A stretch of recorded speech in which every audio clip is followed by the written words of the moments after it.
Tapi kalau kefasikan itu yang mutaadiyah tadi yang saya kayak nggo bojone orang yang membunuh, kamu nggak boleh ngendikan yang lunak, harus keras. Meskipun kita tetap ingin dia tobat tentu ya, tapi hukumnya harus keras. Makanya Nabi keras, kamu menzinai 10 wanita yang tidak bersuami dengan satu menzinai istri orang, itu dosanya berlipat-lipat satu orang atau satu zina yang istrinya orang. Tentu Nabi pun ada kualifikasi karena tidak mungkin. Taruh saja misalnya Yun Sewu ya, naudzubillah ya. Orang menzinai lonte ini kan profesional. Haknya kan hanya hak Allah. Kamu yang hanya melanggar itu hak Allah. Kamu melanggar aturannya Allah. Tapi kalau menzinai istrinya orang, apalagi orang ini merasa istrinya ini afifah apa? Afifah itu apa cara Jawa? Gak mau zina lah, afifah. Kayak apa? Jadi bojone pamit ning mall karena suaminya mau afifah disilai mobil digawani ATM. Terus boleh demenan. Kayak apa mangkel mobil diganggu fasilitas dari suaminya? Kayak apa? Makanya Nabi jelas ngendikan dosa besar itu antuzania bihalilati jari, kamu menzinai istri orang. Istri orang pun di kelas-kelaskan, terutama istrinya tetangga. Ada urutannya.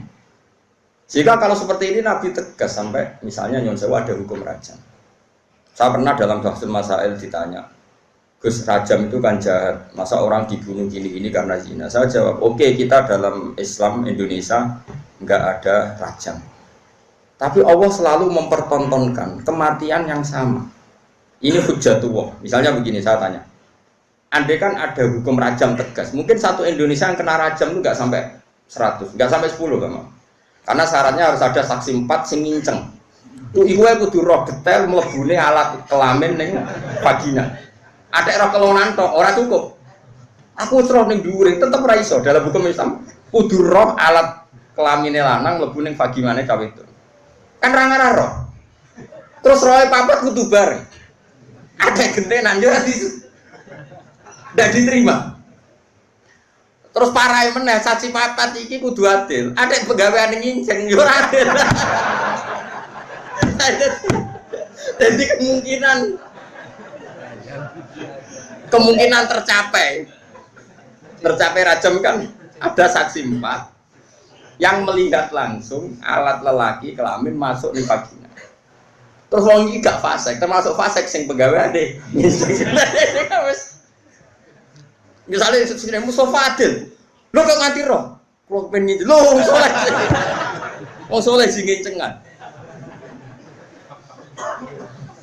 Nah, kemungkinannya, oke.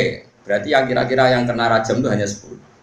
Bandingkan tanpa hukum Islam kayak di Indonesia, yang mati karena cemburu berapa? Ini bukti bahwa hukum Islam itu benar. Kita membiarkan hukum zina seperti ini di Indonesia. Tapi gara-gara cemburu, istri membunuh suami, suami membunuh istri, pasangan muda membunuh pasangan selingkuhannya, macam-macam. Gara-gara perzinaan wong ape zina terus wedoke ngomentari Mas piro ngadus sing lanang tersinggung ditekek mati.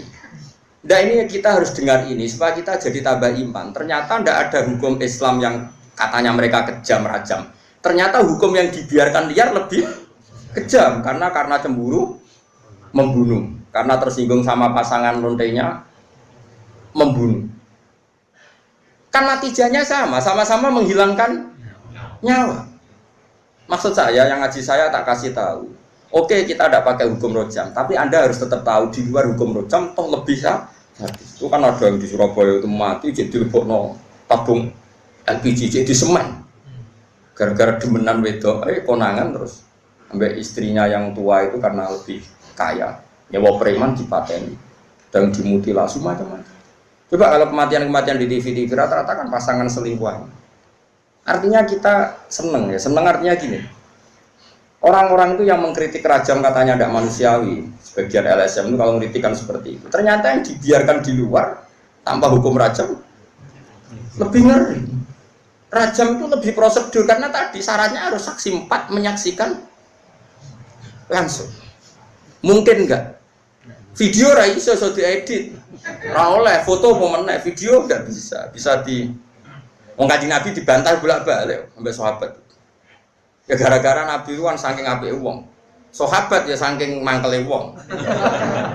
Ya Rasulullah, aro'aita law anna rajulan wajada indam ro'atihi rajulan wa qad kana kadza wa kadza disebutno.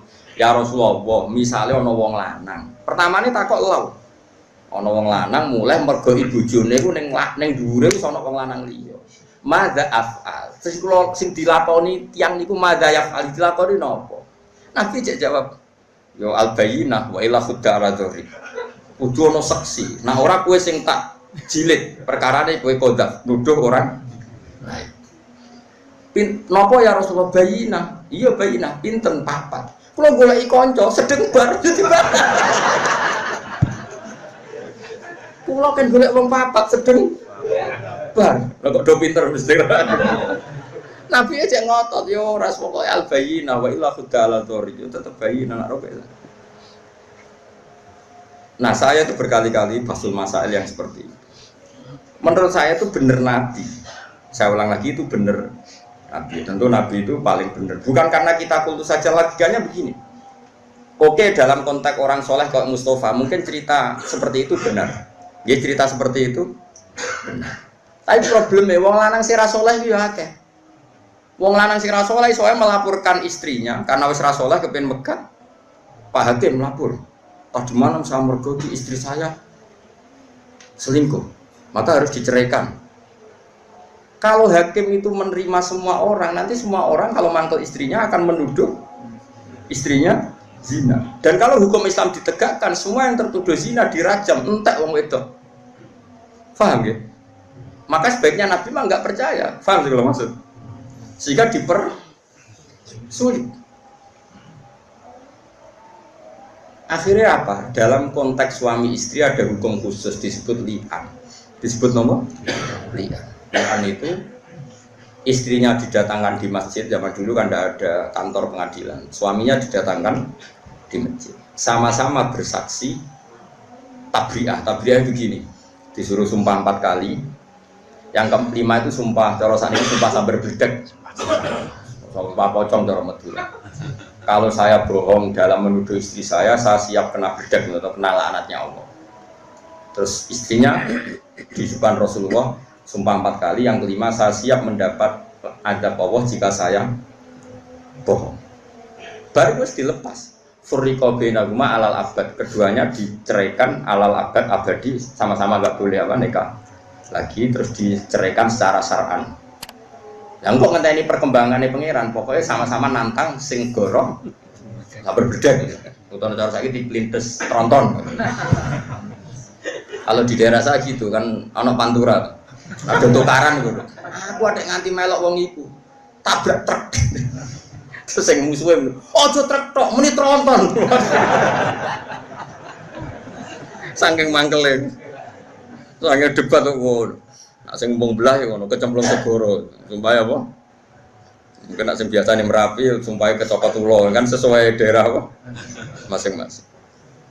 Ini penting kalau aturakan ya. Jadi saya mohon sekali, jadi untuk hal-hal yang menjadi hukumannya Allah, kamu harus angkat tangan. Iya Allah menunjukkan wong-wong maksiat itu lahum fid dunya. Di dunia itu pantes sih, itu ya untuk ono inan. Mulane dalam Indonesia udarane copet yo. Coba, kok ini jenius. Berkali-kali aksi kok gak konangan. Berarti sing dicopet itu bodoh, sing nyopet. Wah, ya repot nang suwe-suwe nek gak ono bahasa hukum nanti begitu. Kalau barang itu orang yang menarik. Sampai banyak orang tertarik. Berarti hebat. Wah, ya repot.